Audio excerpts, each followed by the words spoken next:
Thank you, Caitlin. That was a great presentation. My name is Joe Shumta. I am a special collections librarian. And what better way to celebrate American Independence Week than by exploring the American Revolutionary engravings donated to the Free Library in 1947 by William McIntyre Elkins. So let's take a look. The collection of 18 copper engravings includes prints by popular engravers such as Paul Revere and others by unknown or not so popular engravers. They hang on a wall in the William Elkins room in the Rare Book Department of the Free Library, just as they hung on the walls of the homes of our American patriots. All are welcome to view them in person during our tours or online anytime. American patriots experienced the revolution by reading printed publications and viewing images of battles and portraits of war heroes. Many of these images were sold as prints and were then hand painted. This print entitled Ye Fold, Ye Baffled Britons, the capture of Major Andre, was engraved by Samuel Blythe, a Salem engraver. Major Andre was a highly regarded British officer and sole intermediary between the British and German and General Benedict Arnold. Sorry about that. We see him here dressed in red, trying to bribe Patriot soldiers dressed in blue into letting him free. Andre was arrested for collaborating with Benedict Arnold and eventually hanged as a spy for attempting to turn over the American fortress at West Point to the British. The text below is a poem that reinforces British corruption. Printing and selling engravings was above all a business, and prints of George Washington were top sellers. He was a hero among colonists long before he became the country's first president in 1789. He was a symbol of unity, strength of character, and leadership during the Revolutionary War and in the years that followed. Washington was a hero in the eyes of American patriots, but how do we see Washington today when we look at these engravings? So we know Washington didn't live up to the ideals enshrined in the Declaration of Independence he signed, which stated, among other things, that all men are created equal.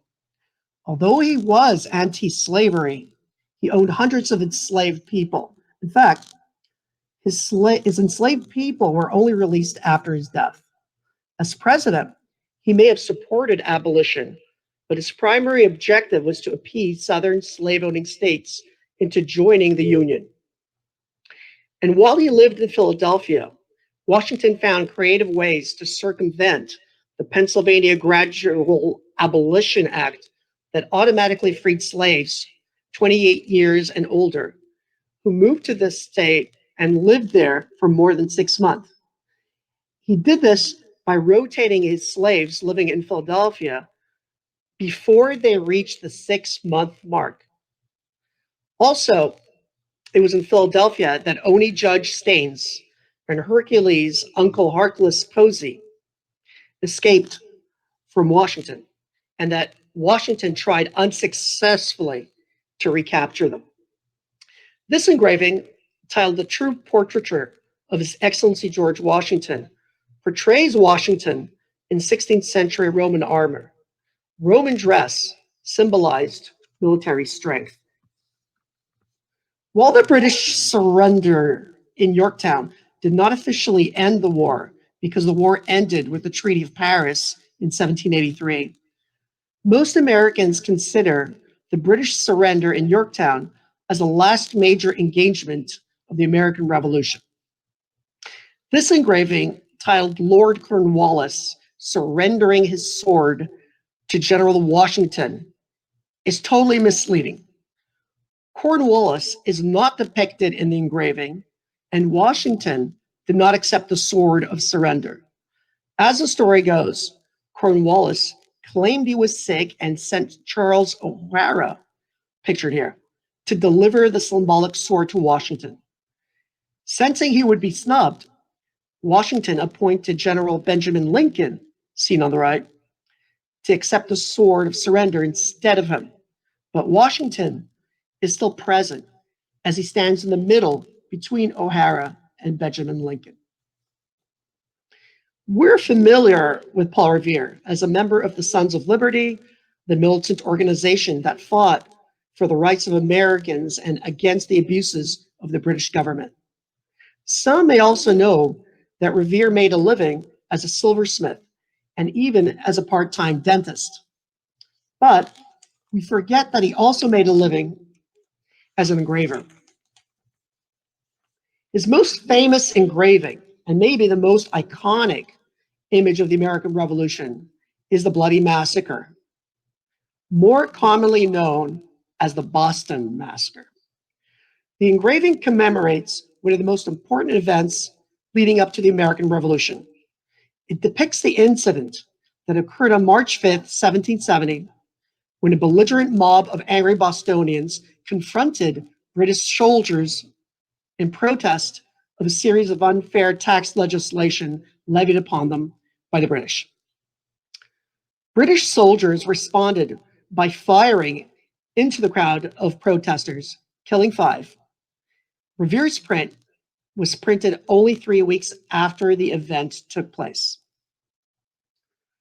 Revere's Bloody Massacre was extremely popular.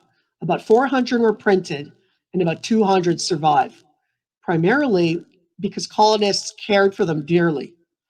This is evidenced by the fact that Bostonians paid a higher price for them and often bought them already framed to protect them. In fact, it is estimated that about half of the impressions that survive are either in their original frames or in frames of the period, such as our copy, which is in its original frame. Part of Revere's success lay in his ability to engrave, publish, and sell prints quickly, following incidents as they occurred. In the case of the Bloody Massacre, he was able to do this by copying the design of his friend Henry Pelham, whom he did not bother to credit or compensate. On the right is the New York Public Library's copy of Pelham's engraving, Fruits of Arbitrary Power. It depicts the horror of the Boston Massacre. Note the similarities. Revere copied his friend's design with modifications and published it a week before he did. The Boston Massacre is widely acknowledged as the earliest form of American propaganda. Through this print, Revere intended to incite anger among colonists and to provoke them into taking up arms against the British. In order to really appreciate this engraving, we must look more closely at the images, just like the patriots did when this picture hung on their walls. Here, we do not see the belligerent mob of hundreds of people attacking and angry, provoking British troops, as we know was the case. Instead, Revere depicts a small and defenseless gathering of Bostonians randomly and mercilessly shot by the British without provocation. We see a woman crying, a man stopping a bullet with his hand. On the bottom left is Crispus Attucks, a Black man and Native American shot dead by the British.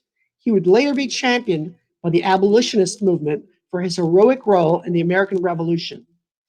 We even see a gentle dog, a symbol of innocence and loyalty, facing the British, waiting to be shot.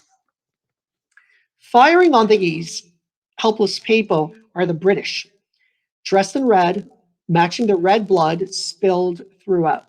They are lined up, shooting innocent people after the officer strikes his sword, commanding the soldiers to fire. The message is clear. British soldiers are the aggressors and were ordered to shoot innocent and defenseless people.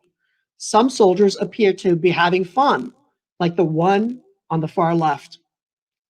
Above the soldiers, on the building, we see the sign, the butcher's house, above the customs house. This was another visual ploy by Revere to portray the British as bloodthirsty for their unfair taxation practices. Finally, if these provocative images were not enough, Revere adds incendiary text below, condemning the British for massacring innocent civilians with a detailed account of the scenes as he wanted them remembered, naming each of the civilians who were massacred and whose blood was unnecessarily shed. As history bears, the British soldiers were put on trial. John Adams, our second president, defended them. All were found innocent, acting in self defense against a threatening mob of over 100 people, except for two who were found guilty of manslaughter and were branded on the hand as punishment. The Boston Massacre event, as portrayed in Revere's engraving, continued to be commemorated every year as a rallying call to arms against the ruthless British, up until the revolution took place 5 years later. As we look at this engraving today, many questions pop up. How is violence necessary or part of our American fabric today? What is the responsibility of our media today in reporting events?